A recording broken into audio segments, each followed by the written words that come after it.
देखिए, आपने बुध को शुक्र माधव तो परोसा ही नहीं। जाइए जाकर परोस आइए। अरे हाँ, ये तो मैं भूल ही गया। जी। मैं अभी परोस के आता हूँ।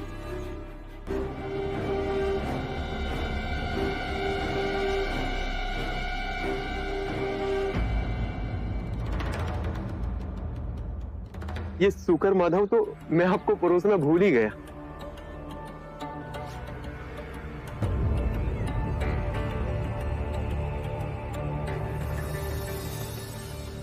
ये शुक्र माधव बड़े प्रयास से मैंने चंदन के वृक्ष से तोड़ा है, बड़े प्रेम से मैंने आपके लिए बनवाया है। कृपया इसे ले लीजिए।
ये बिजली की चमक, ये बादलों का गरजना,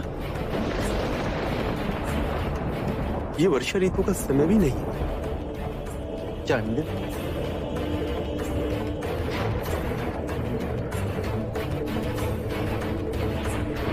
चंद, बचे हुए शुक्र माधव को धरती में गाड़ाओ, भूले से भी किसी को मत खिलाना।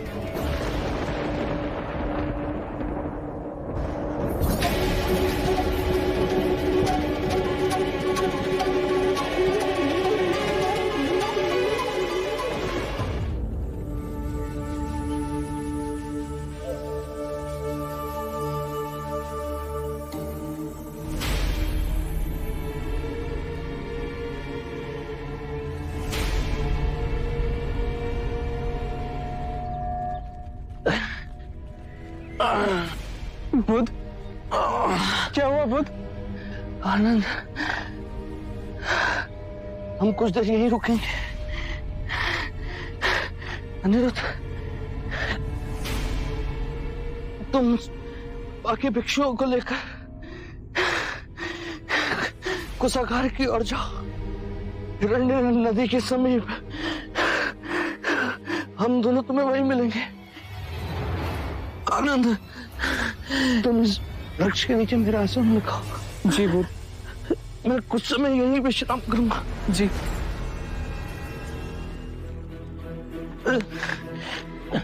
आइए बुध।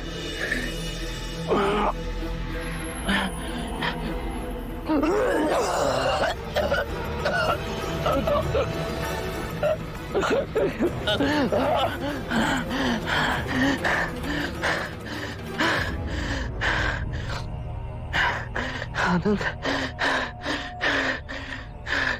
बहुत प्यास लगी, जल्दी जाकर मेरे लिए चल ले आओ।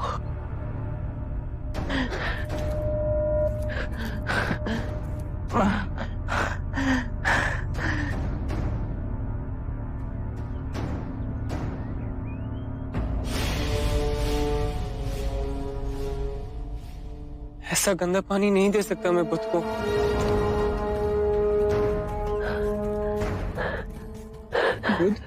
आनंद, जल लाए, मुझे बहुत प्यास लगी। बुध, वहाँ का जल बहुत गंदा है, आपके पीने योग्य नहीं है। कलकत्ता तक रुकिए, वहाँ का जल मीठा और निर्मल है। वहाँ जाते ही मैं आपके जल पीने का और स्नान करने का प्रबंध कर दूंगा। आनंद, इस भिक्षा पात्र में जल लाओ, जल स्वच्छ है, जल्दी जाओ। जी बुध।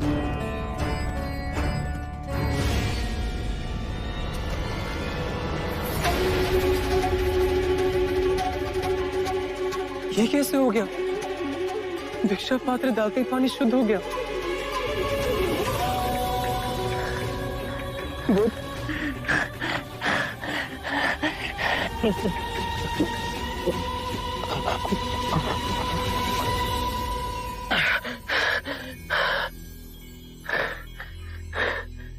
बुध, मैं पहले गया तो ताल पूरा गंदा था। जब आपने दोबारा भेजा तो भिक्षा पात्र डालते ही पानी शुद्ध हो गया। ये अनोखी बात कैसे हुई? मेरी बात ध्यान से सुनो आनंद। हमारा सांसारिक शिष्य चंद, जिसके घर हमने भोजन किया था, वो मेरा अंतिम भोजन है। लोग उस पर लांछन लगाएंगे, कहेंगे वो भोजन अयोग्य था। पर तुम उनसे कहना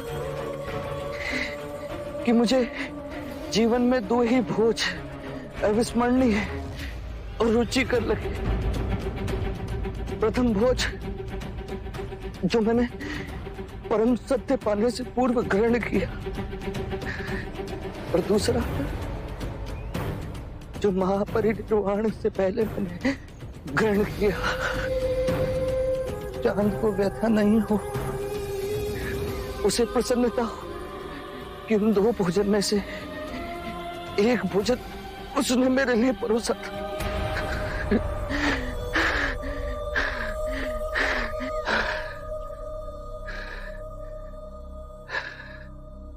आनंद, हमें हिरण्य नदी के पार जाना है, कुशागार के समीप।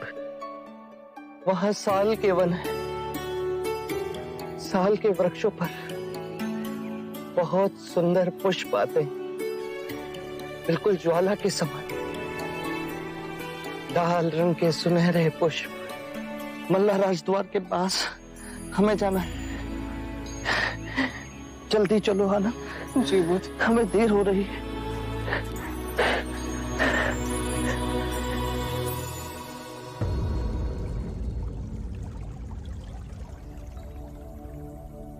आइए, आराम से बुध, आराम से।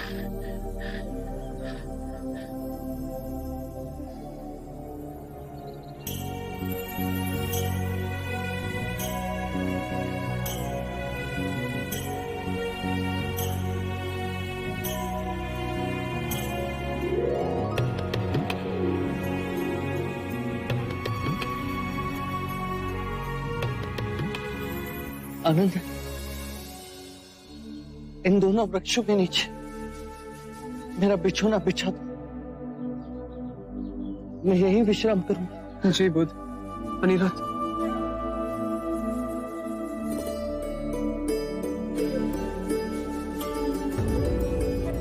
अनिरुद्ध, धर्म का स्वभाव तथागत है।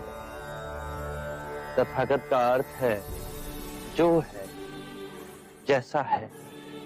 इसी अद्भुत तथागत से कमल का पुष्प उत्पन्न हुआ। तथागत से अनिरुद्ध का उदय हुआ। आप सभी का उदय हुआ। आनंद का उदय हुआ। इस संपूर्ण प्रकृति का उदय हुआ। जो भी तथागत से उत्पन्न हुआ है और जो भी तथागत में विलीन होगा, उसे हम तथागत कह सकते हैं।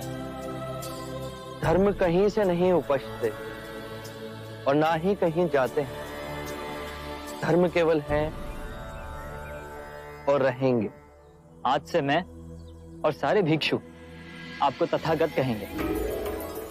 आपको तथागत कह के हमें स्मरण होगा कि हम सब में तथागत का बिंदु है।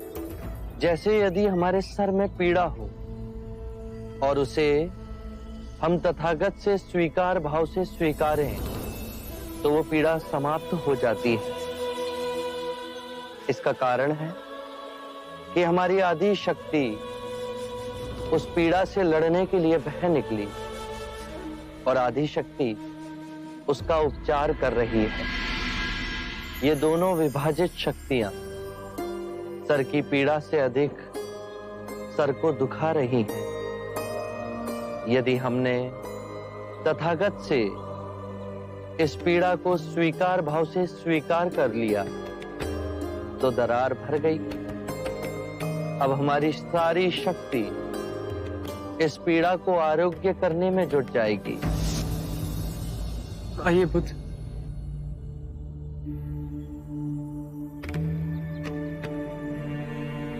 बुद्ध,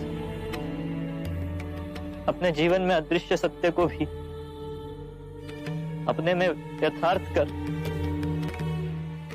हम दीन आत्माओं को दिखाया है आप।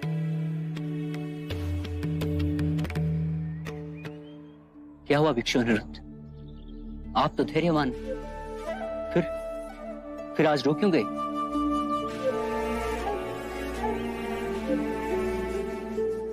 प्रिय भिक्षु, मुझे आज आभास हुआ है कि बुद्ध आज रात्रि ही निर्वाण को प्राप्त होंगे।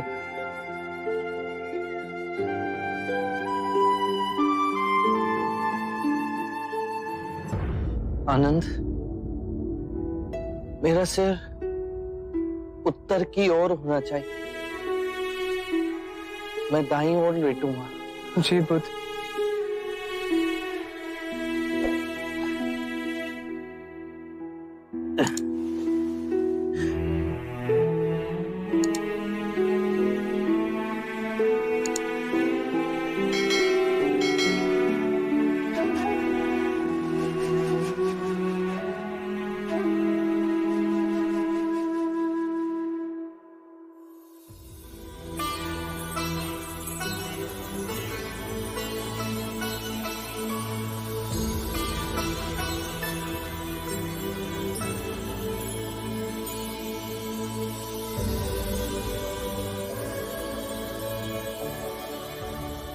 देखो आनंद,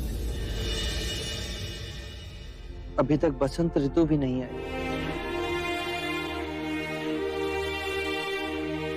और इन शाल के वृक्षों पर कैसे लाल पुष्प भर इन्हें झुका रहे हैं। देखो कैसे ये पुष्प वर्षा की एक एक बूंदों के समान मेरे वस्त्रों पर बरस रहे हैं।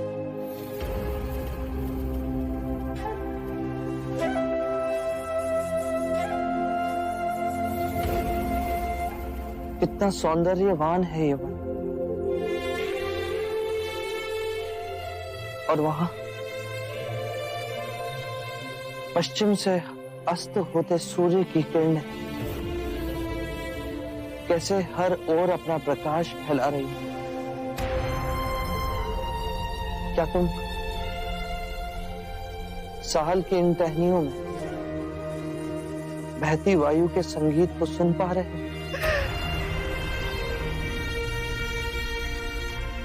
मेरा हृदय तो ये सब देख आनंद से विभोर हो गया।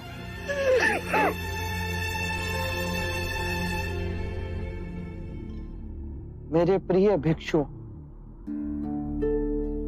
यदि तुम सच्चे हृदय से मेरे प्रति आदर और आभार व्यक्त करना चाहते हो तो धर्म को ही अपना कर्म बनाओ। हर क्षण को ध्यान में जियो।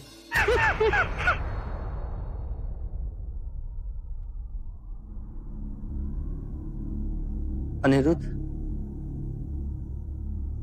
आनंद कहाँ है? उसे बुला के लाओ।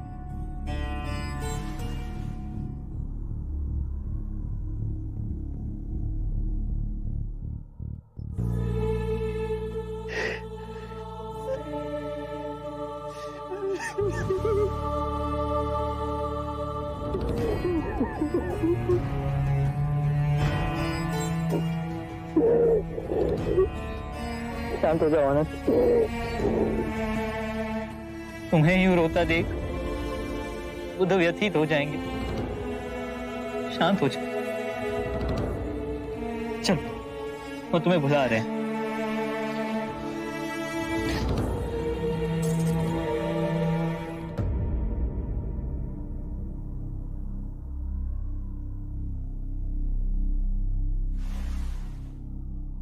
इतने व्यथित ना हो आनंद।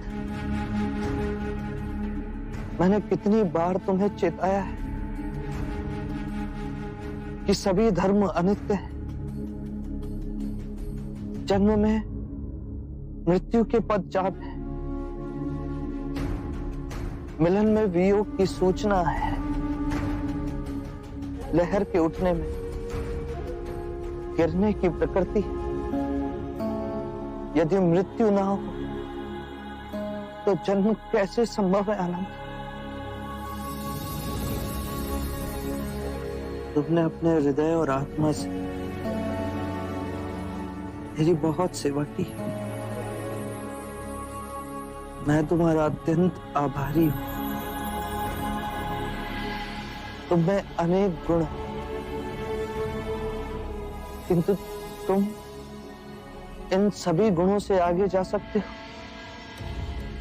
थोड़ा सा प्रयास करो तो तुम भी जन्म और मृत्यु के बंधन को काट सकोगे। तुम आत्म मुक्ति प्राप्त कर सकते हो, प्रत्येक दुख से उबर सकते हो। और मैं जानता हूं कि तुम ये सब कर सकते हो, और मुझे तुम्हारी इस चेष्टा से प्रसन्नता मिलेगी।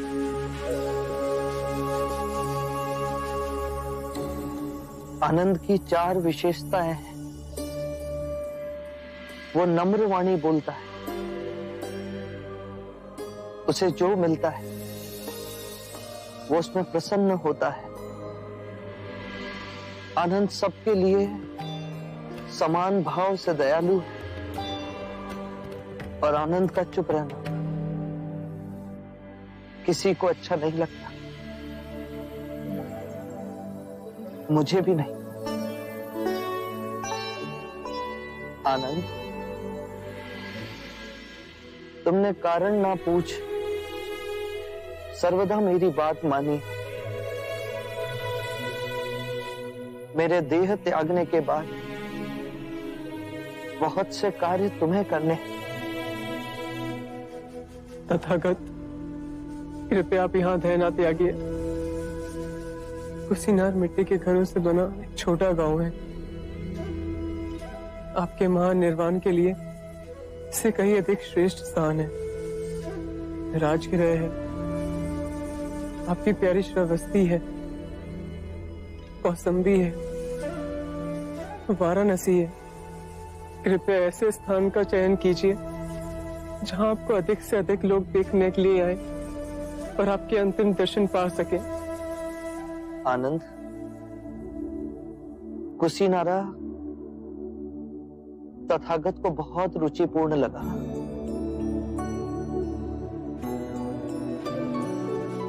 छोटा सा मिट्टी के घरों का गांव, साल के वृक्षों से वर्षा की एक एक बूंदों की तरह टपकते हुए ये पुष्प।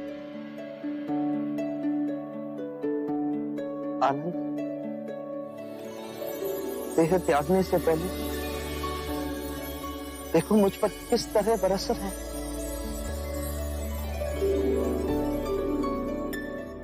आनंद, मेरा एक कार्य करो, कुशीनारा जाओ और वहां मल्ल नरेश को सूचित करो कि बुद्ध उनके वन में रुके हुए हैं, और उनसे कहो कि आज रात्रि के 3रे प्रहर में बुद्ध महापरिनिर्वाण लेंगे।